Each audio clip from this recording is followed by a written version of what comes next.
প্রকৃতির এক ভয়াল রূপ ভূমিকম্প। এক মুহূর্তেই সবকিছু গুঁড়িয়ে দিতে পারে এই কম্পন। না থাকে কোনো পূর্বাভাস, না থাকে প্রস্তুতির কোনো সময়। যে কোনো সময় যে কোনো জায়গায় হঠাৎ করেই আঘাত হানতে পারে প্রাকৃতিক দুর্যোগ। এই কাঁপুনি এতটাই শক্তিশালী হতে পারে যে ধ্বংস করে দিতে পারে আস্ত একটি শহর। শুক্রবার সকাল 10:38 সারা দেশে অনুভূত হয় শক্তিশালী এক ভূমিকম্প, যার উৎপত্তিস্থল ছিল নরসিংদীর মাধবদী। রিক্টার স্কেলে এই ভূমিকম্পের মাত্রা 5.7।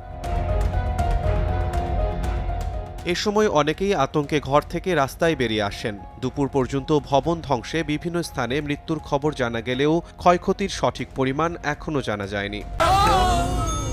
ডেন্টিস্টের পরামর্শ নাও নতুন কোলগেট অ্যাক্টিভ সল্ট।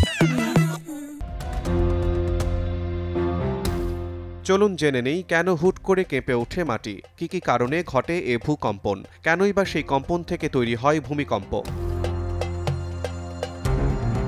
সহজ ভাষায় ভূমিকম্প হচ্ছে পৃথিবীর কাঁপুনি। মাটির নিচে কয়েক কিলোমিটার গভীরে রয়েছে শিলার স্তর। এই শিলাগুলো সবসময় নড়াচড়া করে না, তবে মাঝে মধ্যে এক শিলা অন্য শিলার উপর চাপ তৈরি করে, আর সেই চাপ সহ্য করতে না পেরে হঠাৎ সরে যায় একটি। ঠিক তখনই কেঁপে ওঠে মাটি, সৃষ্টি হয় ভূমিকম্পের। বছরে গড়ে প্রায় 6,000 ভূমিকম্প হয় পৃথিবীতে, তবে বেশিরভাগই এত মৃদু হয় যে কেউ টেরই পায় না।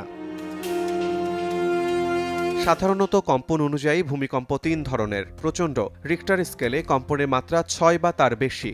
মাঝারি, রিক্টার স্কেলে কম্পনের মাত্রা 4 থেকে 5.9 পর্যন্ত। মৃদু, রিক্টার স্কেলে কম্পনের মাত্রা 3 থেকে 3.9 পর্যন্ত। উচ্চের গভীরতা অনুযায়ীও ভূমিকম্পের মাত্রা 3 ধরনের। অগভীর, ভূপৃষ্ঠের 70 কিলোমিটারের মধ্যে।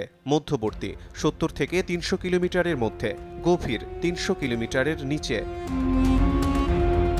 ভূমিকম্পের পেছনে রয়েছে 3টি কারণ: মাটির নিচের শিলার স্তর হঠাৎ সরে যাওয়া, আগ্নেয়গিরির বিস্ফোরণ এবং মাটির ফাটল দিয়ে গ্যাস বের হওয়া। সাধারণত এ সময় ভূপৃষ্ঠের ভেতরের অংশে ফাঁকা স্থান তৈরি হয়। সেই ফাঁকা স্থানে পৃথিবীর উপরের তল দেবে গিয়ে ভারসাম্য বজায় রাখে। এ কারণেই ভূপৃষ্ঠে প্রবল কম্পন অনুভূত হয়। ভূমিকম্পের স্থায়িত্ব হয় মাত্র কয়েক সেকেন্ড, কিন্তু এই কয়েক সেকেন্ডের মধ্যেই হয়ে যায় ব্যাপক ক্ষয়ক্ষতি। ভূমিকম্পের মাত্রা অনুযায়ী ব্যাপক প্রাণহানির সম্ভাবনাও তৈরি হয়। ইতিহাস থেকে জানা যায় বিভিন্ন সময়ে লাখ লাখ মানুষের প্রাণ কেড়ে নিয়েছে ভূমিকম্প।